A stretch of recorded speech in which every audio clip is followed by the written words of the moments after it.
Hey, all my Crimsonites, and welcome to the Crimson Cure channel, where we embrace our femininity, increase our womanly value, and celebrate our brothers. So join me on our feminine journey to learn, heal, and grow.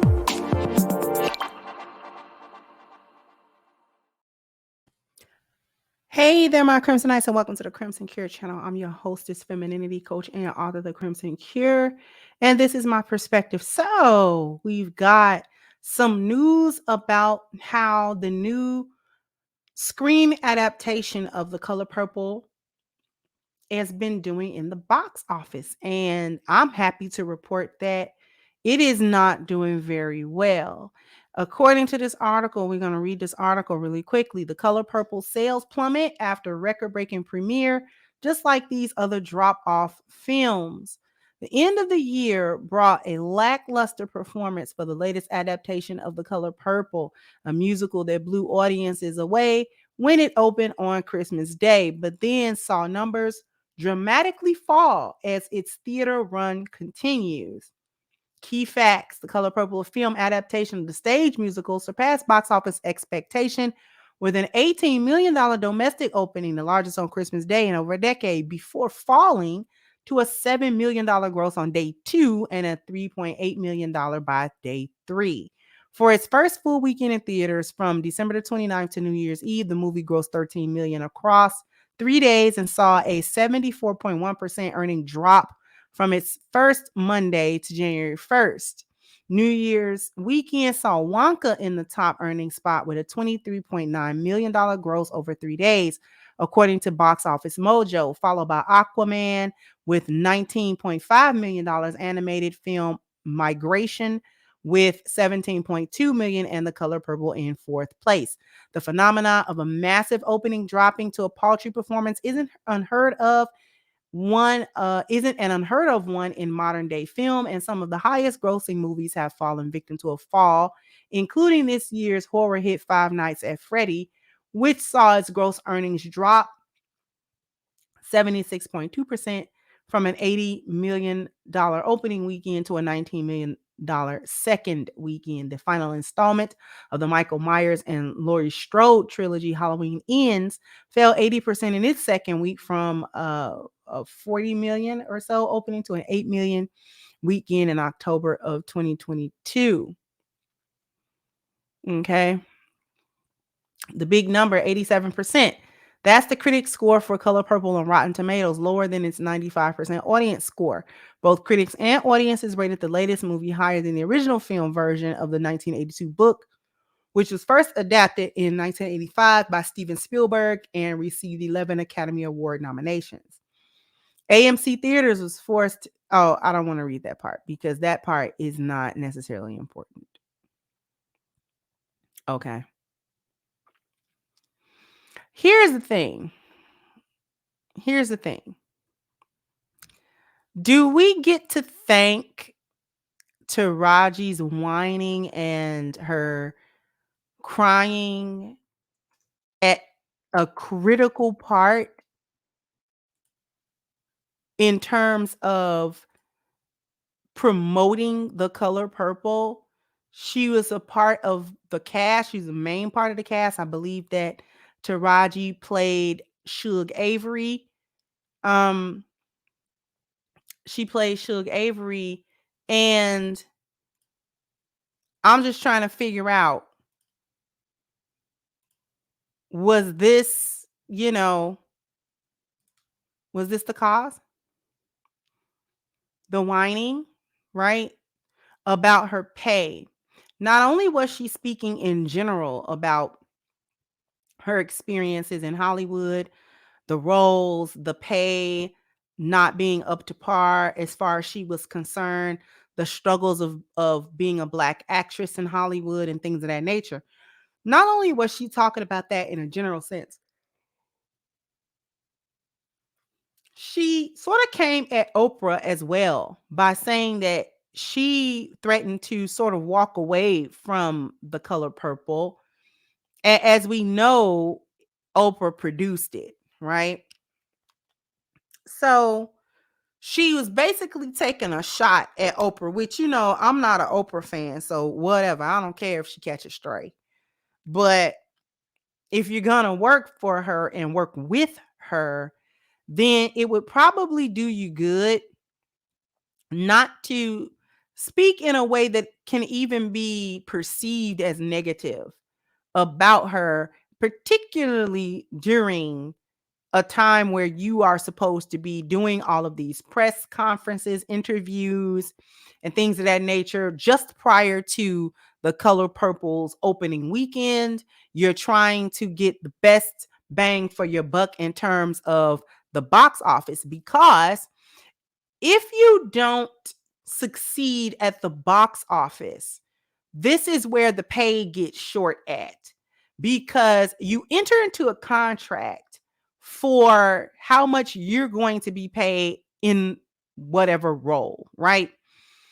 If the movie or the project that you are a part of is anticipated to be a blockbuster hit, it's anticipated to be a big budget movie, or a movie with a lot of advertising behind it, a lot of marketing behind it, a lot of steam behind it, a lot of recognition behind it, a lot of maybe anticipation from the general public, your targeted demographic who's going to watch these movies, um, then you might want to not speak in a way that even that anybody can even misconstrue that you would not have been a part of the current project that you are indeed trying to promote.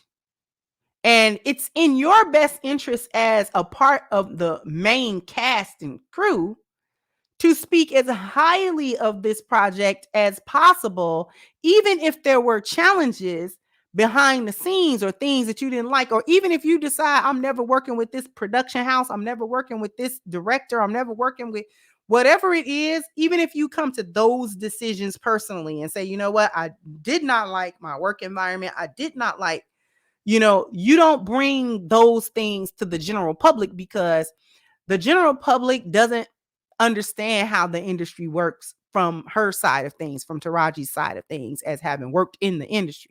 So people like myself, we're going to have an opinion about what she should have done or what she shouldn't have done based on our limited knowledge of the industry itself and the inner workings of it. This is why you don't bring certain things. I'm not saying everything, but this is why you don't reveal certain things about your experiences to the public, because they're not really going to understand it, especially if you are talking about a project that you just did. So this isn't even something that she's talking about, oh, well, 15 years ago, I did a project and I did not like, you know what I'm saying, or whatever. She's doing this type of stuff as they talk about the movie itself, right? So in a way, it's almost like you could see how her actions didn't turn out, didn't help what the movie was going to do. Now, I'm not going to put this 100% on her either. The other reason that I really think that The Color Purple did not do well is because it's simply not relatable to the young generation now. It's not relatable to younger millennials. It's not relatable to Gen Z. That movie is set in the early 1900s, late 1800s, early 1900s, at a time period where it's just not relatable. It's just not, there's nothing realistic about it. We know that it was designed to reiterate certain tropes about heterosexual black male and female relations by reintroducing the character of Mr. as the antagonist and one of the main antagonists in the story, who visits horrible verbal and physical abuse on Celie, who is seen as the sympathetic protagonist of the story. And those tropes can be reiterated through this medium, but not nearly as effectively as it did when the first rendition. The first movie adaptation came out in the 80s. It was more effective then because it was what is now an older crowd. That generation was a little bit closer in touch to the time period. And when I say that, I mean, we're talking boomer women are going to the movies to see Color Purple. Their mothers, you understand, would have been living maybe during this setting, this time period. And so it was a little bit more relatable because even if you didn't live it, your mom, who's the greatest generation or the silent generation, probably did. And so if nothing more than the setting itself, the South, the Deep South and things of that nature, there were some things that were relatable, right? Which is why the concepts introduced to the wide public in The Color Purple was so effective in shaping and molding the minds primarily of the women, such that they began to behave as if Black men, for the most part, are misters, and that they themselves are victims of him and are the Seeleys. Okay. And that the women in the movie were all triumphant.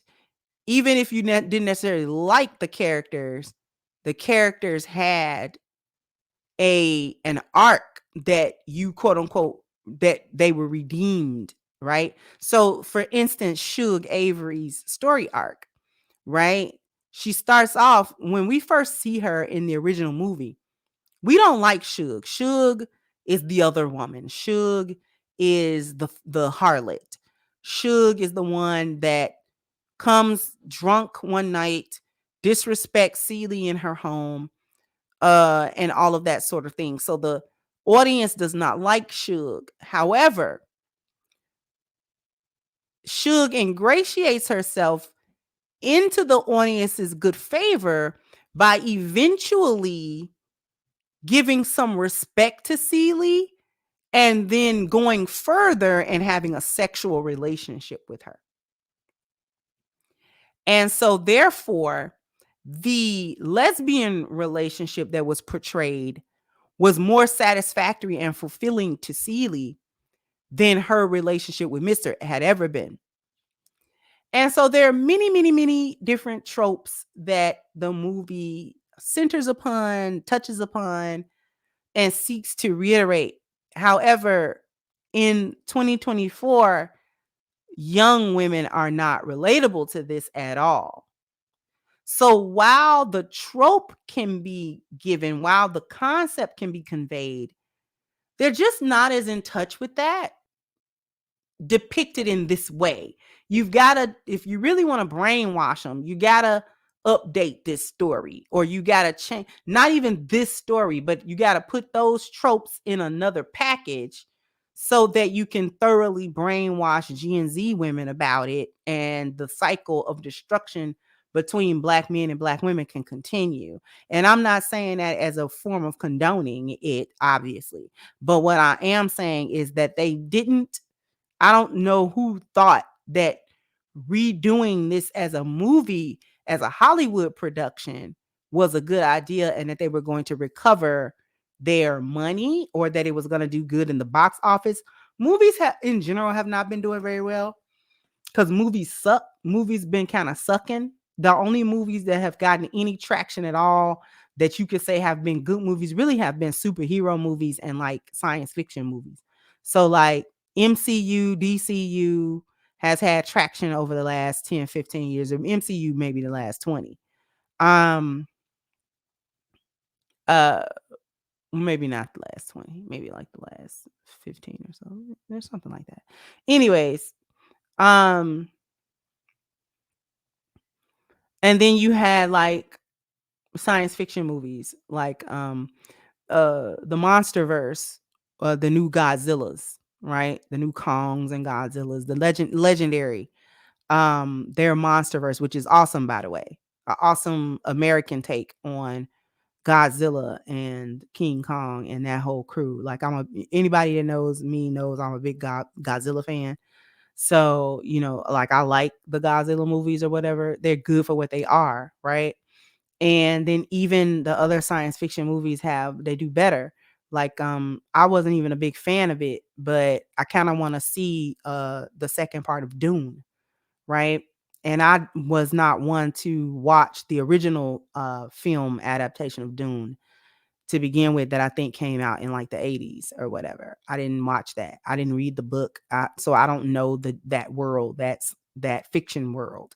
But I did watch the new Dune, the first one, and it was an interesting concept. So in my opinion, those are really the only movies that have gotten any traction over the past maybe 10 years, I want to say. Other movies, dramas and such, and all that type of stuff, they haven't been doing very well as far as I have been able to see. So, like I said, movies suck now, sort of. There are not really any original thoughts if you're not coming from something like source material, like comic books and things.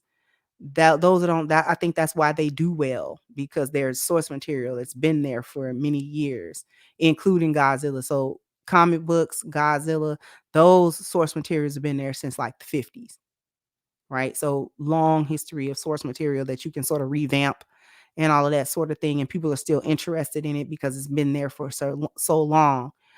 But kind of moving away from that, I think that's why another reason why The Color Purple has not just been doing well. And I don't project it to do well. And I'm glad that it has not been doing well. Lil Boosie, which I'm not a fan of him, but he is kind of going viral because he tweeted, I think it was a tweet where he said that he did not allow his daughter to complete watching The Color Purple because of the rainbow relationships that are in it, and he came under fire from the sisterhood because they're like, oh well, you'll watch all of these other disturbing parts of the movie, the abuses and things of that nature, but where you drew the line was the rainbow stuff. Like, yeah, that's where the line was drawn. And you know it's just unrelatable. I think people have reached their peak with tolerating this kind of stuff. The Hollywood has reached a feminist pinnacle here. Like we tired. We tired, y'all. We tired of the agenda. Like we sick of it. We sick of the gynocratic rainbow agenda. Like we tired of all of that. So anyway, that was just my take on that. Jump down in the comment section. Let me know what you think. Like, share, subscribe to the channel if you have not. Once again, I'm your hostess, The Crimson Cure, and this was my perspective. Bye bye, Crimsonites.